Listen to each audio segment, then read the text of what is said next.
one of the first two of what you brought up are intuition and creativity. If you really think about it, there's something different about the way humans experience and do those things versus uh, the experience you might have with a computer. For example, with intuition, one of the things that really has fascinated me over the years is just going down to the basic question of what is intuition for a human person? What is it exactly? We always talk about having that gut feeling.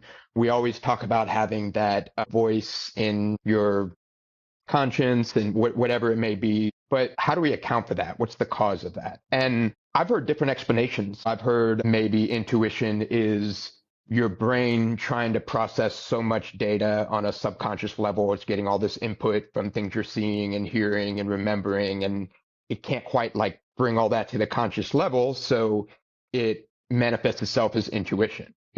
That makes sense. Of course, it could always be an angel or supernatural intervention, and I certainly believe that's possible. Other explanations are sometimes you just get lucky. You think something and it just happens to work out that way, but there's no like actual cause of it. I don't completely have the answer. I suspect it's a combination of all of these. I do believe God speaks to us, and I can see how that could come across to us. Sometimes it's just, I have a feeling about this. But also we do get all sorts of things coming in our minds throughout the day.